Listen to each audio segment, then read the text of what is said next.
Bonjour tout le monde, c'est Santi. Je voulais partager une petite pensée avec vous. Je voulais partager avec vous le fait qu'à un moment dans ma vie, j'ai décidé en fait de changer de direction. Alors c'était il y a quelques années, je me rappelle, j'étais encore en activité dans les assurances en France et un peu au milieu de la finance. Et je me rappelle, on avait ce chemin de vie qui disait qu'en fait, très simplement, peut-être que vous allez vous reconnaître dedans. Il disait, voilà, quand vous avez 20 ans, vous allez être sûrement prospect chez papa et maman, vous allez faire vos études, vous allez essayer de passer votre permis, vous allez essayer d'acheter votre première voiture. Et vous allez donc devoir payer vos études. Et donc on disait, bah tiens, il faudrait proposer aux jeunes qui ont 20 ans, par exemple, de faire des économies. Ensuite on disait, bah vous allez sûrement rencontrer quelqu'un, donc ça c'est entre 22 et 25 ans. Vous allez essayer de prendre votre premier appartement, vous allez acheter votre premier meuble, vous allez commencer à mettre un peu d'argent de côté pour peut-être devenir propriétaire. D'accord, peut-être quitter le nid familial. Donc il fallait également vous proposer d'avoir votre première assurance santé, donc mutuelle, et tout ce qui va avec. Et ensuite, on se disait, bah tiens, une fois qu'ils sont en couple, bah, ils vont essayer de fonder une famille. Donc il va y avoir un nouveau-né qui va arriver, on va acheter une nouvelle voiture, sûrement une plus grande pour pouvoir être plus adapté, on va devoir mettre un peu d'argent de côté pour justement préparer les études. Et là, dans ce cas-là, on va venir vous proposer une assurance vie. En fait, quelque chose qui permet de vous protéger contre les aléas de la vie et qui vous permet aussi d'avancer tout en faisant des économies.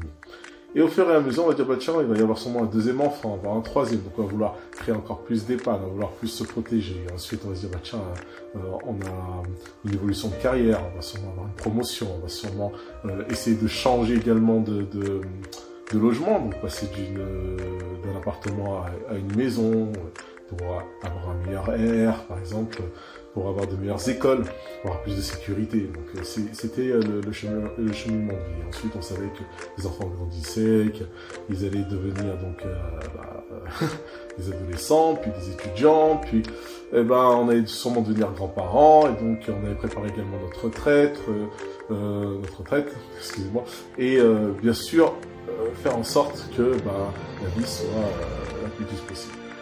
Et dans ce chemin-là, qui était un chemin en fait classique, que tout le monde, enfin la plupart des gens quand on empruntait, on savait que à chaque étape, on allait proposer des produits et bien sûr des facilités différentes, que ce soit au niveau des prêts, que ce soit au niveau de la gestion de vos finances, que ce soit la gestion de votre protection individuelle, que ce soit la protection de vos biens. L'évolution que vous pouvez avoir sur le temps également. Donc on savait qu'on allait proposer tous ces produits. Et on avait les réponses avant même que vous posiez la question.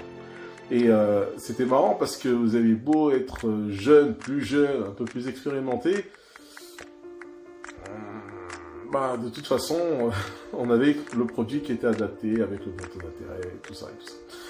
Et en fait, il y avait des exceptions. Les exceptions, j'aimais beaucoup parce que on disait que vous pouviez changer votre trajectoire de vie et c'était lié à des éléments déclencheurs. Alors les éléments déclencheurs, qu'est-ce que c'est? Ça peut être un événement qui est survenu dans votre vie. Ça veut dire un accident, par exemple, la perte d'un proche, la perte d'un ami, des événements qui arrivent au boulot, la maladie.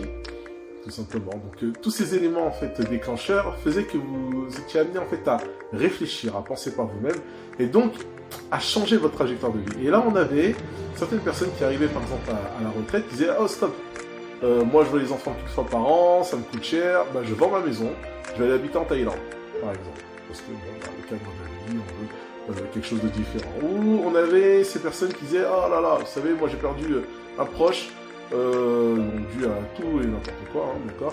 Et je souhaite arrêter de faire de l'épargne et plutôt aller voyager. Je souhaite acheter une plus grande maison parce que je veux profiter et fabriquer de bons souvenirs tant qu'il est possible. Je veux que mon enfant fasse de meilleures études. Et ces éléments déclencheurs vous permettaient en fait d'être un tout petit peu plus vous. Et donc un peu moins contrôlé, je dirais, par la mentalité de tout un chacun qui vous entoure et également de la société. Donc, qu'est-ce qui fait que moi j'ai décidé de changer de vie? Bon, ça me regarde. Mais dans ces éléments justement déclencheurs, et je me suis posé ces questions, je me suis dit tiens, qu'est-ce que je vais faire de ma vie? Qui c'est que je suis dans cette vie? Qu'est-ce que je représente?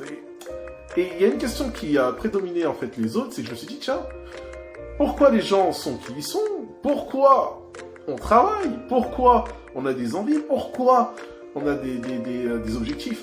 Et je me suis dit, oh, le seul fait qu'il y ait ces questions fait que tu n'es pas au bon endroit. Le seul fait qu'il y ait ces questions fait que tu fais peut-être pas la bonne chose. Le seul fait qu'il y ait ces questions, peut-être que tu dois changer quelque chose. Donc bien sûr, j'ai ma petite famille et je me posais la question, je dis tiens, non, j'étais juste en fait dans le warm-up, l'échauffement conscient de ma propre vie et je voulais montrer, donc à une personne en particulier, cette personne c'est moi, je voulais montrer que je pouvais aller au-delà de mes limites. Pas pour être le meilleur, pas pour être le premier, mais parce que j'estime que tout un chacun est et doit être unique. Et donc, doit se prouver à lui-même que la limite qui existe, c'est la sienne et c'est celle que lui, il a décidé de se fixer. Et donc, au fur et à mesure, on avance, on change, on décide de faire les choses différemment, on décide de penser différemment, on commence à fabriquer du positif. Et c'est dingue parce que vous fabriquez du positif et vous devenez accro au positif, à sourire, à rire, à vouloir aimer des choses, pas se sacrifier pour elles. Aimer des choses. Ensuite, vouloir les partager, vouloir en profiter, vouloir être cette personne que vous connaissez pas, peut-être pas encore, et qui est vous. Alors, peut-être que ça arrivera pas de sitôt, cet élément déclencheur chez vous. Mais si vous avez des questions, réellement, si vous vous posez des questions, peut-être qu'il est temps d'essayer. Vous avez le droit de vous tromper. Vous avez le droit de trébucher. Vous avez le droit de faire des erreurs. Vous avez le droit d'être à côté de la plaque. Vous avez le droit d'être en dessous. Profitez-en. Apprenez de vos échecs. Apprenez de vos échecs. Ça va faire toute la différence. Et si seulement à un moment donné, vous pensez que vous avez le droit de sourire un tout petit peu plus, foncez. Je vous dis donc à bientôt et pensez bien à ce que je vous dis, à éléments déclencheurs.